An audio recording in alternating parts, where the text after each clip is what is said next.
Autobot WHIRL. The daredevil, flying style of Autobot WHIRL might make it look like he could crash at any moment, but he's in total control. The mere sight of him over the battlefield is enough to send enemies running for cover, trying to reach a safe distance before he crashes. Any Decepticons unlucky enough to stick around give him a chance to take his null ray cannon out for a spin.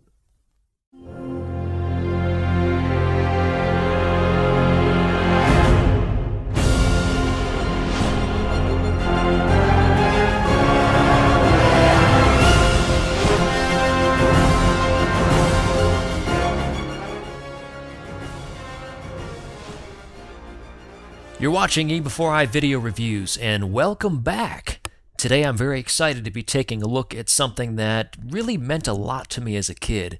I was a big fan of Generation 1 WHIRL, and thank goodness we're back with Generations, the 2014 update. It's Autobot WHIRL. Before we take a look at the figure, let's take a quick look at his technical specs on the box.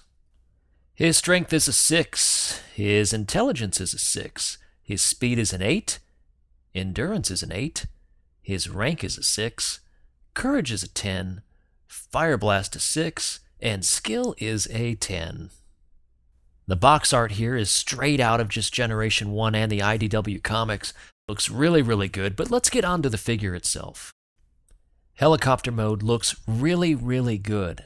You could pick a few things apart if you want to get real picky with it, but overall, the look is fantastic. The colors are very similar to the way that I remember WHIRL being. I've applied some of the stickers. That's right, I said stickers. You can see here, there's some gaps right here in the front portion of the copter which become his legs, and that's really about the only flaw that I can find in his helicopter mode. Let's look at some of his details up close. He's got some really nice in-plastic molding. There's lots of little bolts and screws and things. Moving around to the front, you have what look like kind of built-in weapons right there. Back on the other side, again, the in-plastic molding carries on throughout. Everything's real tight. The ski parts or the helicopter landing bits are really pegged in real nice. And so you got kind of just an idea. Now, my figure's got a bit of a panel gap in the back. Not really much that I can do about that. Here you can see a few more of the stickers that I put on. And man, I hate stickers. Just not a fan. I never liked it. But cool thing is, you get these neat effects. You know, I mean, WHIRL really needs the red stripes around the blades. So I don't really have too much of a problem with that. Again, more looks at the figure. It really looks good in helicopter mode.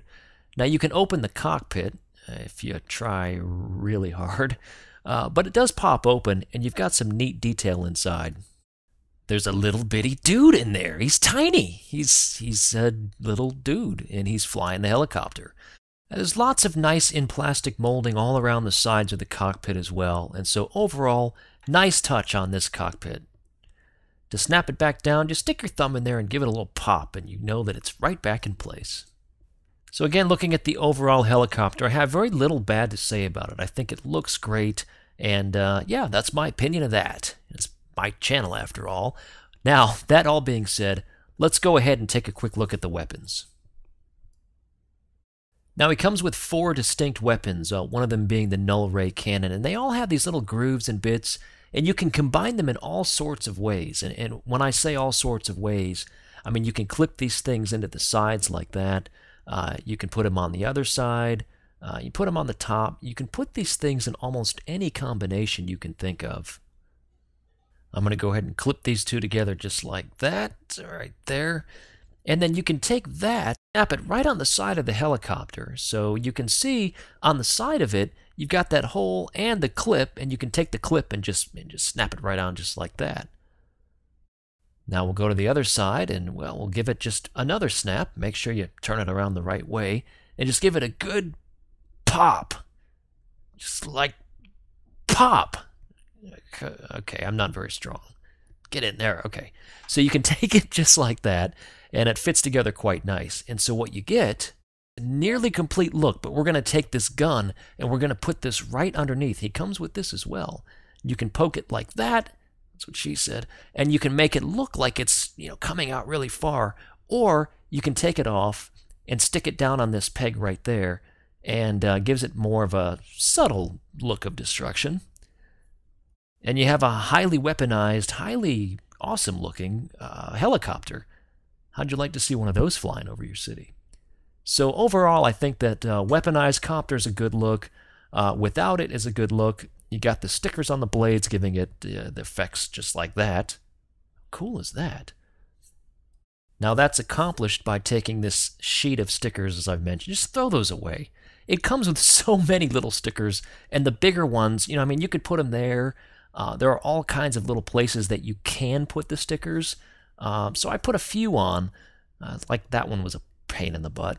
But my recommendation to you is to put on as many or little as you want. These are the plastic type stickers, not the foil type that came with the Takara release of the Transformers Prime toys. So if you mess up, no big deal. You can pull them off and stick them back on and stick to your heart's content. Now let's go ahead and get WHIRL transformed into Heli-Bot mode. Heli-Bot. To begin transformation, we're going to first start by untabbing these arms. So just reach around and pull them out, just like that. Just kind of get them out of the way for now and you'll be fine. You want to come down to the legs, and the legs are tabbed in. Kind of have to look at this angle here. There's a little tab spot right there in the arm that goes into this little piece. Let's get this thing turned around. So that tab into the side and the other bit into the leg, if that makes any sense at all. It'll make more sense when you have it in hand. But just go ahead and pull the legs down. And then you want to rotate. So just give it a twist so that the fin is in the back and the hollow bits are on the outside. Grab the whole waist assembly and push it back. And from here, you want to take this blue piece and push it in. Then the front part slides out. And then you lift that down and it'll tab in right in that slot. Just give it a little clip there. And it'll make a little noise. Do the same thing on the other side, rinse and repeat. Push that in. Slide that piece down. Push it into the slot. And it'll snap into place. From here you want to chicken leg them. So you're going to pull that piece out and it's on a dual hinge. And so you want to grab it and stick that piece behind and it's really stiff. But we'll go ahead and just leave that there for now. The next thing, you want to take the back here, just kind of angle that down, and you kind of put it back behind itself. And you can put it flush up against it. We're going to move it a little bit more later. So for now, you can just leave that where it is. Now I'm going to collapse the arms back in because there's really two ways that you can do the Heli-Bot mode. I can't get used to saying that. We'll go ahead and finish the chicken leg bit. So again, that's really stiff. So I gave it a good shove off camera. So you didn't have to see me struggle. From that point, you can just take this back bit. And you just want to get the leg situated so he'll stand up. Kind of bend it forward. And kind of put the arms back in. And we'll go ahead and weaponize him up. Let's get that leg back there all the way. We'll go ahead and slot these weapons in. And there, again, there's a number of ways that you can do this. I mean, you can choose your weapon, stick it in the side. Again, you know, it's your toy. You can do as you please with it. But with his arms folded in, it's good to put something in that slot to give him that kind of RoboCop look like he's going to come at you. And you can go ahead and stick that one in, and you get the idea. Now, another way that you can do this is you can unfold the arms and give it that real kind of heli, you know, the Heli-Bot mode, which is actually displayed both ways. On the box, on the back of the box, he's arms in, kind of like what you just saw, and not chicken-legged. And on the instruction sheet, he's arms out, and so it really is up to you on how you want to do this. But I'll show you both ways here. We'll go ahead and tighten up the back section as well. Just kind of lift it up, and it kind of pulls it back out of view. And you know, you can open those up, and yeah, that's the other method. Arms are a bit loose like this. You could push the ball joints in. There's a number of ways to kind of stiffen the arms here. We will push the ball joints all the way in robot mode, but for now, this will suffice. To get him into robot mode, you basically just want to take the legs and grab that whole little hip section and push it forward until it snaps. Then come around to the back and separate those two panels. Those panels are on these two joints, and I'll get you a better look here. Right in there, you basically see the two panels, and you want to take this tail section, which is on a dual hinge, and push it up and inside, just like that. These little fins, you want to take those fins and tab them in, and you'll see the tabs on the inside here. There's the fin, there's the tab, and you just want to tab it into place, and it fits in there really, really well, so you shouldn't have any issues there. Coming around to the back of the figure, you just take that helicopter blade deal and push that down, and it slots in there real nice. It fits in there sideways just like that. We're going to come back around to the front, and you want to take the arms and you want to push in these ball joints. Now, you don't have to do it, but if you don't do that, the arms end up being real loose. So just take that, shove it in, and give it a good, it's not that hard. And now you've got real stiff upper arms. The directions on this figure are terrible, but that does work. It is intended to do that, and the arms just are in a lot better shape doing that. Now, this figure has pretty decent light piping, but you wouldn't know it because it's covered by the antenna. So push that up, light piping is exposed, so that when you look into the light, you're going to get his little round cyclops eye to light up. I don't have a flashlight handy, and I'm not sure if my lights do this justice, but it's decent. So you do get good light piping there as long as the antenna is face up. So believe it or not, after kind of adjusting things and getting him standing up straight, you're basically ready to stand him up, pose him up, and here is Autobot WHIRL in his robot mode. Now, there's a few different things that we can do to make him look cool. As is, he's chicken-legged. And that's the way the instructions show that you're supposed to transform this figure. It doesn't look terrible, but I'm not the biggest fan of chicken legs. Luckily, there is an alternative here. You see, what you can do is you can straighten this leg out. And again, these joints are super, super stiff. But, use some elbow grease, son. And there we go. So now that that one's straight, you want to do the same thing to the other side. Just straighten it out. And that one went a little bit smoother. So you could keep it just like that. The problem is the way the feet are, he's going to be doing the backwards lean. Now you could lean him forward to kind of compensate for that, but then you've got this half moon shape as a side profile. So turn the legs around. There is a way to make this cool, and you just got to turn those legs around.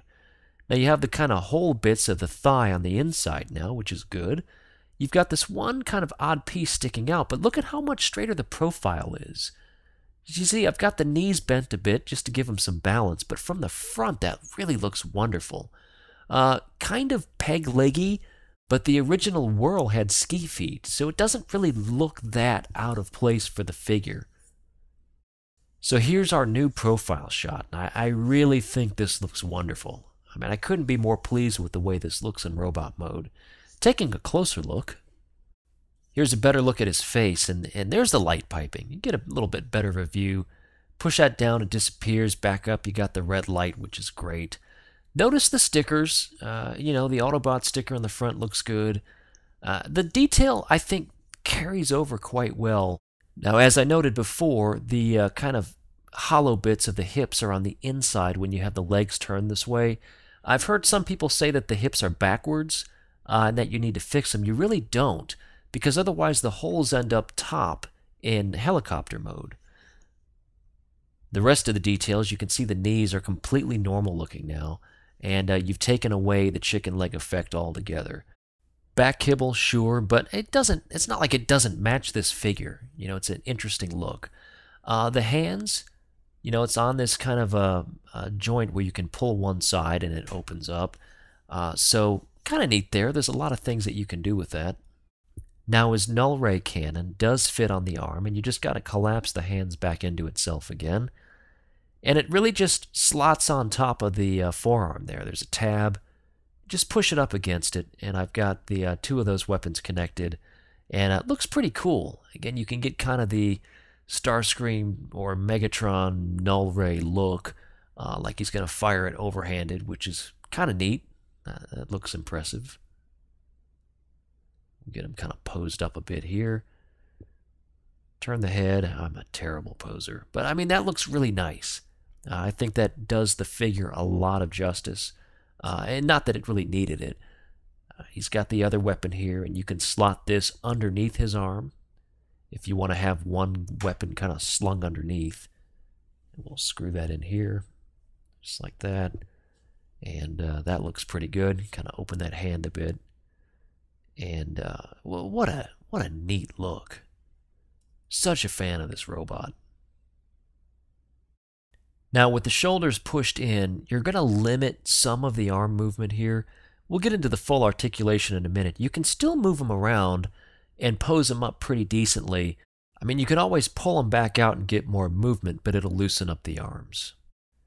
All right, size comparison. I threw in dark steel, and even with the legs curved, WHIRL is still taller.